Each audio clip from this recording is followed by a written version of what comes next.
that city went down to when you're at it, Armando? Sure. Thank you.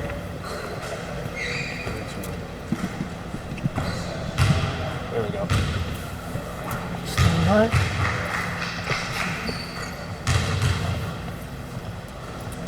Good. Red tell us who you're drafting. You got to narrow down a list of 2. I wish I knew. I'll take any suggestions at this point. Is 33 kind of like it's a great pick because there's a lot of flexibility, but it's got to be a ton of work. It's one of these like there's a lot of really good positives being in that spot because of, like you talked about, you're just outside the first round, so you have a lot of flexibility with the contract itself, and you're kind of getting the pick of the litter outside of the first round guys, but it's also who is in that group is kind of up in the air until 10 minutes before you're picking. So we're working really hard trying to narrow down the group of guys that we think we're going to be looking at, and then trying to fine-tune who we like in that group. But then you also have to kind of prepare for 5 to 10 guys that might drop to you just in case, and then how do they compare against the guys that we're preparing for that we expect to be there. Realistically, how many guys' files would you be having on your desk come up? Like how many people could you have to make a decision on? I mean, I think if we have our tight list kind of down to 5 to 10 guys, I'll like where we're at then, because inevitably, half of those names will go ahead of us, because I'm sure other teams are feeling the same way we are in that same range. And then there's going to be another, there's always two plus names that we will probably have ranked in the 20s, or at least higher than our pick, that will end up being there, that we have to really kind of on the clock rethink about and debate a little bit stronger, because what's the reason that they're there? Why did everyone else pass on them, and we're looking at them, and it's kind of, I don't want to say second guess, but at least like go through the drills again to make sure that we're not missing something that we expected them to be gone by the time the pick came up. But those are guys you can't really get in to work out. So are you going on the season's book, or you go against talking to guys around them? Like how do you think that? Yeah, there's definitely, I mean, the film study is the main part of it, but then lots of background work, lots of calls being made beforehand, taking in the medical team and their recommendations and feelings on different things that we can have on these guys. But the workouts they're a great part of the draft process, but they're a very small part just because of that reason of not knowing that we're not going to get everybody in. And it's hard when we feel like we should be getting certain guys in because we think we'll be looking at them at 33, but for whatever reason their representation feels otherwise, and a lot of times they're right, and we'll go off of prepare for it just in case, because like I said, there's always guys that the draft didn't go the way they expected, and then they're scrambling to try and find a landing spot for them, and you try to not hold it against agents for not sending guys to us, because more often than not those guys are off the board before we get there, and it is what it is. Dan, in terms of prep, how much has it changed, say, before that young trade where you're looking at the 20th pick and now being at 33? That was kind of one thing that we took into account when making the trade, was how different those picks are going to be, and I mean, there's definitely a big difference between 20 and, I mean, we didn't know exactly where the pick was going to end up, but we kind of felt comfortable with the group of players that we would be considering is not that different. With this year's draft, it's after the top 15 players, it's pretty wide open in terms of where guys might slot in, and especially at the time of the trade deadline, we just didn't know if the guys that we would be looking at in the early 30s would be that much different than the guys in the early 20s, and we still feel fairly confident that guys that we liked at the time around there, like we might still be able to get them in the second round. And so I wouldn't say it changed much. If anything, it kind of almost like added players that we have to consider now, because there's it would have been a lot easier to kind of narrow our focus if we were 10 spots higher than where we are right now. Because it's a second round pick and there's no guaranteed contract with it, are you more likely to kind of look at a project, maybe somebody who could do with another year in Europe or that kind of thing? Or yes and no. Like I think it's definitely second round picks. They add that level of opportunity to do something different contract wise, but usually it's kind of getting to the point to where the first handful of picks of the second round they're usually on the roster. They're usually like close to like one of the last first round pick sort of deals.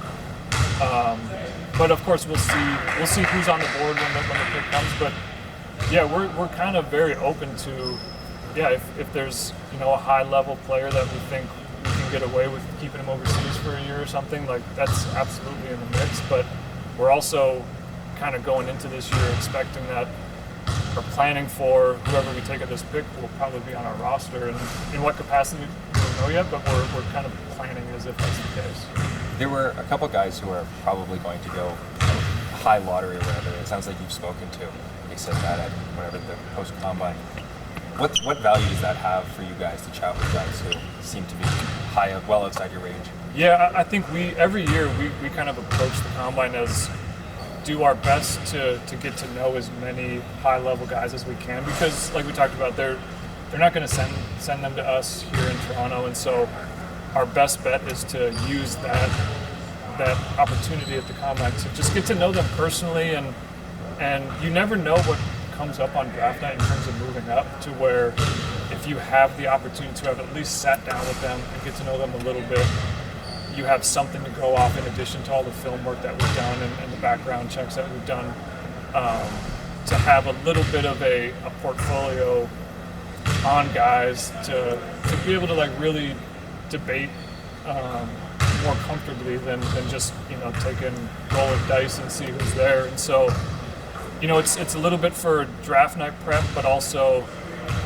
these guys they're all eventually free agents, and they're all everybody falls in love with players in the draft that 2 years later, for whatever reason, the situation's not the same, and they come up in trade talks, and we can look back on some of these pre-draft preparations that we've done and use them as much as we can later on. Did you speak to Precious before the draft? Obviously a player who went outside your range, but was that the kind of thing, an example of a guy you used that kind of? Yeah, absolutely. I mean, he was in an interesting one because it was in the pandemic and there wasn't the combine, but we were able to do a Zoom interview with him, got to know him, and again, it was one of those things where just from relationships and knowing that how high we were on him in the draft process, his agency was very open to us meeting with him virtually and getting to know him similarly to what we would have done at the combine. And he's a guy that we were so high on towards like, let's go above and beyond to try and get to know this guy a little bit, just in case we can move up and secure him. There are two Canadian guys in this draft who are sort of unique or different than the rest, with Miller and Sharp, who never played college basketball. What's it like scouting those guys, and what problems or what challenges does that present? Lots of challenges. I mean, it's one of those things where it's on us to do our work with finding as much footage as we can, do our best of prep for in the event that we're looking at those guys come draft time. And there was definitely rumblings that they would be in the draft early on in the process, to where we were able to kind of get a jump on it and do our best of prep before it became official. And so now at this point, it's it's definitely not nearly the same level of content that all the other players have, but it's not unlike a lot of players that are overseas or grainy footage online that you find in some guys that you have to kind of sift through. And so it's not as if it's something that we're not used to doing. It just makes it a little bit more difficult. What kind of traits do you look for in a role player, when you're trying to project somebody to get in the bottom part of your rotation? What kind of traits are you looking for? I think a lot of it is just knowing the types of players that we've had success with in those sorts of roles and what they bring to the table. You know, a lot of times it's, for one, like, do they just know how to play? Like, are they going to make the correct passes and defensive reads and do what's right for the team? Because a lot of times, you know, so many of these players in college or wherever they're coming from, they're usually the main player on their team. If they're good enough for the NBA, they're probably their go-to player. And so how many of those guys can shift their mentality and be a complementary player at this level? It's a little bit harder, I think, than a lot of people get credit for, like making that shift. And so, you know, you watch a lot of film and you get to see, or even see them in person and watch how they play like amongst their team in terms of making the right reads and doing the little things that help their team win. Because a lot of times, you know, if a role player comes in and, you know, if they're not doing those little things, or if they're making a lot of mistakes, or, you know, not playing enough defense, like, they're probably not going to see the floor up here. So if you look for those sorts of things, it at least sets a tone of this guy could be a pretty good role player for us down the road. And can you just compare, I guess, like the pressure of when you have a top level pick and, you know, everybody wants to land that star player versus, you know, when you're picking 33 and you're kind of aiming for that role player type? Can you just compare the pressure, I guess, internally of trying to make the right move? Yeah, I mean, I think there's always pressure to, no matter where the pick is, there's always pressure to just try to get the best available talent that you can. It's, you know, you're looking at a completely different tier of player to where the magnitude of it is, you know, it's not even close. It's not even comparable when you're talking about a top 5 pick that is potentially franchise altering versus a 33 player, where it's like the hope is that you get a player that's going to make your team and be a rotation player for a lot of years, you know. And if you can hit at that, I mean, there's a lot of players that are taken in the 30s and you know, in the 40s that they end up being not just good players, but like really good players in the NBA. And so they're out there. It's just a matter of, you know, doing the right work to try and hit when you can. But yeah, I think from a pressure standpoint, it's obvious that, you know, if you mess up at 33, it's a little less of a big deal than if you mess up at 4. And I think, you know, it was good. We liked where we were last year because we felt with our organization and our coaching and the team that we had, no matter which direction we went, we felt really comfortable with the group of players that we would be looking at, to where I wouldn't say that lessened the pressure, but at least it had us feeling a little bit more comfortable about who was our options there. Here, it's the pressure is different just because it's not as much pressure as it is almost like an internal pressure that we put on ourselves to make sure we do the right draft pick. Like we do our work well enough and try not to, you know, end up throwing it away by just a bad selection, you know. Do you lean on players in the organization to tell us, what do you know about this guy you might have played with, or ask Justin about Julian, those kind of things? Oh, absolutely. I mean, we use every avenue that we can to get as much info. And if there's players on our team that have shared a locker room with guys, even if it's like back in AAU or you know, national teams or whatever, like any sort of info that they can give us on a guy, like we'll pick their brain on it. We're definitely not going to like overvalue what that is because of the circumstances, and it could have been, you know, so many years ago. But no, we absolutely, if there was ever, you know, college teammates or anything, even from our coaches, if our coaches, you know, cross paths with players at any point, or are good friends with their coaches, or any sort of intel we can get from our in-house staff and players that helps us with this process, we definitely use it. The way Justin sort of fit in, do you see some of the same characteristics with his brother? They're a little bit different players, a little different prospects, but the intangibles, do they carry some similar traits? Yeah, I think they're definitely different, not like you talked about, like just from how they impact the game and you know, probably what type of player they ultimately will become. But at the same time, they're clearly they're raised very similar. They're you know, very tough-minded guys, and so much of that you know, just competitiveness and whatnot, like that's what translates to the NBA, and guys that if they're going to come in and just approach practice and games and everything in terms of the competitive spirit of it, I think absolutely, like there's a similarity to where we know, okay, the way Justin fit in and how he approaches, you know, being a Raptor, I think that it's probably likely that Julian will have a very similar sort of mentality to it.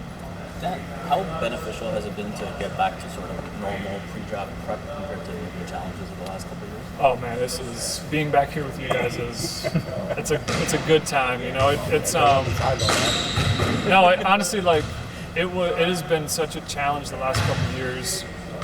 I mean, in the first year of the pandemic, it was a challenge for every team, and then last year, I think us more than most teams were continuing to deal with these challenges, and to have some sense of normalcy and back to our usual operations of the pre-draft process, it makes everything a little bit more, I mean, comfortable, and I don't really know how to describe it. Like, just I think from a staff morale standpoint of like we're in our usual way of doing things, it makes things a little bit easier and smoother to go through.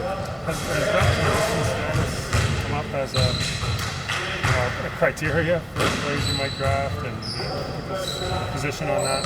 Are you even allowed to ask those questions? Well, we have to ask those now just to get them in the country for draft workouts. So that's been one thing that, yeah, from a pre-draft process, it's come up. It's I wouldn't say we've discussed it too much in terms of would we or wouldn't we draft a guy because of it. I think it comes down to more, you know, where's their level of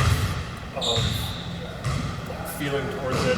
Of not to say like, are they willing to get vaccinated to come play for us? But it definitely, when the time were to come, like, yeah, those questions have been asked because as of right now, it is something that we need to take into account, you know. But yeah, I think it seems like more of a pre-draft process concern for us, just for the sake of getting players into Toronto for the workout, but hasn't so much been a sort of thing that we're going to help dictate our actual draft pick. Have you heard anything about OG Anunoby being upset about his place in Toronto? Not at all. Those sorts of discussions and feelings are a little above my pay grade, but I can tell you from my seat, yeah, it's definitely something that I have no comment on, because I don't see any reason why any of that's real. Thanks very much. Thanks, sir. Thank you. Thanks, everybody. You say you didn't draft another Anunoby at 7?